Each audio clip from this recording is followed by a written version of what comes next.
a little walk to the edge of town and go across the track. Oh, j'ai pas de cigarette. Fuck!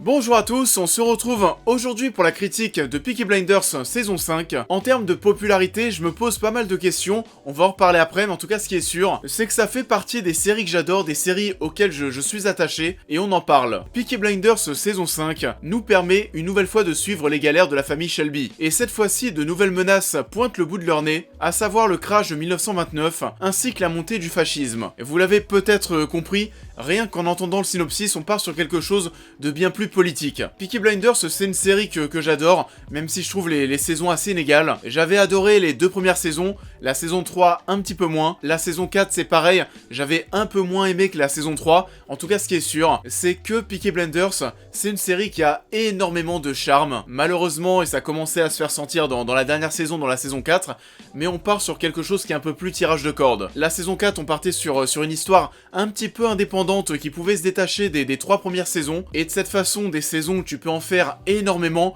C'est peut-être pour ça, et même si j'adore la série, cette saison 5, je l'ai pas beaucoup attendue. Il y en a déjà une 6ème et une 7ème qui sont prévues, et c'est un petit peu de ce côté-là où je vous disais que ça me chagrinait un petit peu, c'est qu'on sentait ce côté tirage de corde. On sent que la série gagne en popularité, ça serait dommage de pas exploiter le filon à 100%, et en parlant de ça, et en ayant vu 2-3 choses ce week-end par rapport à Peaky Blinders sur YouTube, je me suis quand même posé la question à me demander, est-ce que Peaky Blinders c'est aussi populaire? Est-ce que c'est aussi populaire en France? Est-ce que vous aussi vous connaissez Peaky Blinders ou pas? Parce qu'on a pas mal parlé avec les copains du CCU ce week-end. On a Reg qui a sorti sa critique de Peaky Blinders saison 5 ce samedi, et on a remarqué assez étonnamment que ça faisait pas tant de vues que ça. On savait pas si ça vous intéressait vraiment, parce que de notre côté, en tout cas moi aussi, mes amis proches, tout le monde regarde Peaky Blinders. C'est une série qu'on adore, qu'on attend de retrouver à chaque fois. Vous me direz en commentaire si vous aussi de votre côté c'est pareil. Mais en tout cas, pour revenir à cette saison 5, comme je vous le disais, c'était pas une saison que j'attendais énormément parce que la saison 4 m'avait pas non plus ultra emballé. Et ces nouvelles aventures, je pensais que ça allait être aussi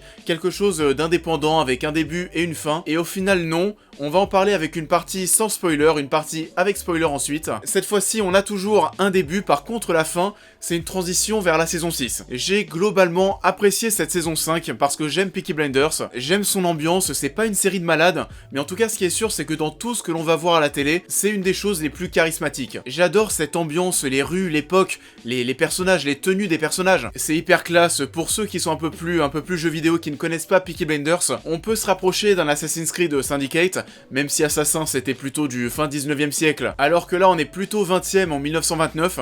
D'ailleurs il y a un plan qui me faisait penser à Assassin dans la saison 5. Cette dernière c'est pas forcément celle que je préfère, loin de là, il y a peut-être peu de choses qui vont me marquer, à part ces visuels. On retrouve encore une fois des plans super beaux, super bien cadrés, une photographie et un éclairage au top. Il y en a énormément, et quand tu les vois arriver à l'image, tu vas voir ce petit waouh. On s'en rend pas forcément compte, mais pour arriver à ce résultat, c'est un travail de malade. On va avoir des éclairages ultra poussés, parfois même en surexposition, et on va retrouver au premier plan, de manière assez classe, la silhouette des personnages. On arrive aussi bien à les reconnaître parfois, et je pense notamment à Tommy. On a aussi bien sûr ces scènes iconiques où les Peaky Blinders vont marcher vers nous au ralenti, avec ces explosions, avec ces flammes dans les rues. On a aussi ces scènes, on va se retrouver mais quasiment dans le noir, avec cette lumière qui vient quasiment du ciel, qui est divine, sur un point précis. Les autres personnages dans le champ sont aussi éclairés avec une petite lumière pour les distinguer. Il y a de la fumée partout. De toute façon, c'est une série où il n'arrête pas de fumer et de boire. Ça fume, ça boit, ça fume, ça boit, c'est un truc de malade. C'est un calvaire de regarder cette série sans avoir envie de boire ou de fumer. Ça pousse à la consommation, et donc oui, je me suis maté la saison 5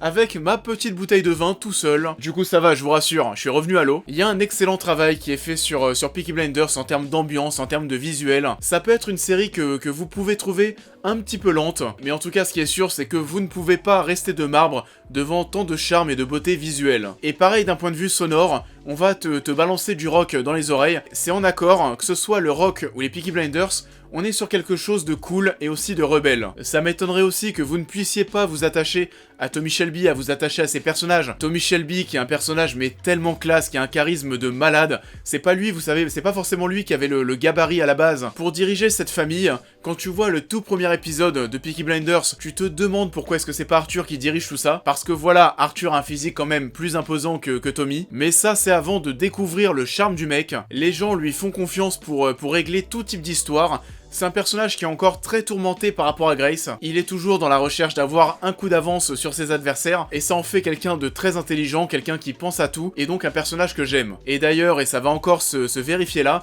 Tommy Shelby, c'est un personnage, comme je vous le disais, qui souhaite avoir un coup d'avance sur les autres, mais parfois ses concurrents arrivent à anticiper ce qui va se passer, et donc à ce moment-là, et c'est là aussi où le jeu de Cillian Murphy est aussi très bon, on va le voir dans le jeu de regard, mais Tommy Shelby, c'est un personnage aussi qui parfois est dépassé, qui va ressentir au vu de son visage de l'angoisse et de la peur, et nous aussi en tant que spectateurs, vu qu'on aime cette personne, on la ressent aussi. Il y a des moments où il va péter un câble, où t'as l'impression qu'il va se tirer une balle, toi en tant que spectateur, t'espères juste que non, ça va pas arriver, parce que t'as pas envie qu'il lui arrive de mal. Pour ceux qui adorent la série, il va falloir en profiter, parce que si vraiment ça se termine à la fin de la saison 7, qu'on reste sur un rythme de 6 épisodes par saison, ça veut quand même dire qu'il nous reste que 12 épisodes. Et 12 épisodes, ça va aller plutôt vite. Ce qui m'a peut-être manqué dans cette nouvelle saison, c'est peut-être l'introduction de personnages forts, de personnages vraiment marquants. Plutôt marquants parce que des personnages forts, il y en a, particulièrement Oswald. J'avais bien aimé Adrian Brody dans la saison 4, même si c'était un petit peu le Rital très cliché. Et bien sûr, j'adorais Alfie de Tom Hardy, qui était le personnage qui me faisait le plus marrer, qui était totalement taré, et lorsque ça commençait à monter le ton, là c'était extraordinaire. Have you cut, killed, murdered, fucking butchered, innocent and guilty, the sin straight of fucking hell, ain't ya? Just like me! Fucking stand there. On reparlera de ça en partie spoiler. L'histoire aussi va prendre une nouvelle direction, on va beaucoup moins être sur tout ce qui va être guerre de gang. Là, on va avoir une dimension bien plus politique, une dimension aussi bien plus historique. On va se servir de l'histoire comme toile de fond, un petit peu comme Assassin's Creed. On va se servir de l'époque dans laquelle on se trouve, de son histoire pour faire avancer des personnages de fiction. Exemple, le crash de Wall Street et le début du fascisme. Cette fois-ci, c'est peut-être là que beaucoup de personnes vont moins s'y retrouver. On va bien plus être sur une dimension politique que sur les histoires de gangsters, et si ce que vous aimez dans Peaky c'est les guerres de gang, il y a possibilité de rester sur sa fin au terme de la saison 5. Globalement, ça reste une saison plutôt bonne. Ça en est tout pour cette partie sans spoiler. Pour ceux qui vont quitter la vidéo, n'oubliez pas de la liker, de la partager, de me suivre sur les réseaux, de vous abonner. Si jamais vous avez envie d'en savoir plus et que la série vous intéresse, n'hésitez pas à revenir plus tard. En tout cas, c'est parti, on spoil.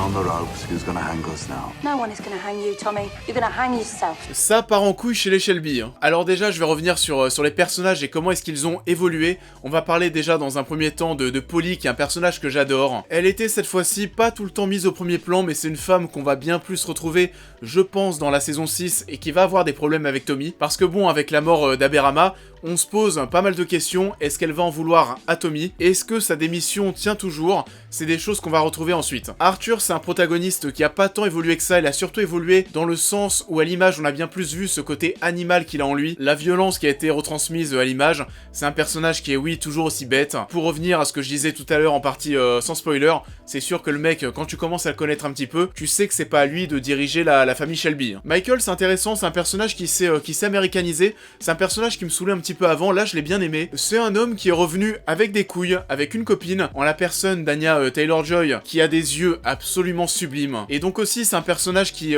aujourd'hui n'hésite pas à faire face à Tommy. Il a pas peur de lui, ou en tout cas beaucoup moins qu'avant, et donc entre lui, Arthur qui devient de plus en plus incontrôlable, et Polly qui veut démissionner, pour Tommy c'est une saison ingérable. Ça part en couille dans tous les sens, que ce soit sa famille, que ce soit la politique, le montée du fascisme, ce contre quoi il est contre, l'assassinat d'Oswald aussi qui se plante à la fin, le fait aussi, on va le dire plusieurs fois, que toutes les personnes qui s'approchent de lui finissent par mourir. Le mec est en train de totalement péter un câble, et ça en résulte à cette toute dernière image qu'on va avoir à la fin. Bien sûr, il est pas mort parce que sans Tommy, y a pas de suite. À quoi bon rester si toutes les personnes qui s'approchent de moi finissent au final par souffrir? À quoi bon rester pour voir cette Angleterre qui va sombrer peut-être dans le fascisme, avec ce mec qui est une copie conforme d'Hitler, avec une moustache, oui, un peu plus classe, mais ça va être assez flippant à suivre. En tout cas, cette fin de 6ème épisode est assez flippante, avec ce plan aussi très marquant, filmé de cette manière pour te montrer que son régime, ses idées sont en train de s'élever. Visiblement, la suite va ressembler à ce qu'on a vu,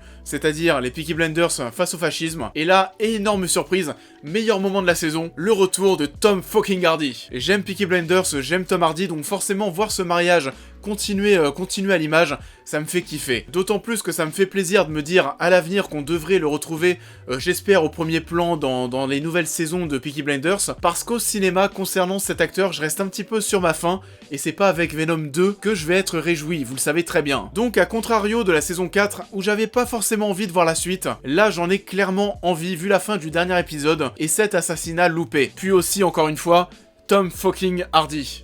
Ça en est tout pour cette critique, j'espère qu'elle vous aura plu. Comme je vous le disais en début de vidéo, c'est pas forcément une critique où je pense faire des vues. Ça m'a pas empêché de faire une petite intro, j'espère sympa, je l'ai pas encore montée. En tout cas, ce qui est sûr, c'est que pour soutenir cette critique, je vous invite à la liker, je vous invite à la partager, à me dire en commentaire ce que vous avez pensé de cette 5ème saison, quelle est votre saison préférée. Je pense que pour moi, personnellement, c'est la 2, j'ai aimé la première aussi. N'oubliez pas de vous abonner, de me suivre sur tous les réseaux sociaux, et on va se retrouver, on va rentrer dans une petite période Breaking Bad El Camino, donc voilà, c'est le reste du programme de la semaine. Je vois que ma caméra n'a plus de batterie, donc on va se quitter. Je vous souhaite à tous une bonne semaine, à très vite.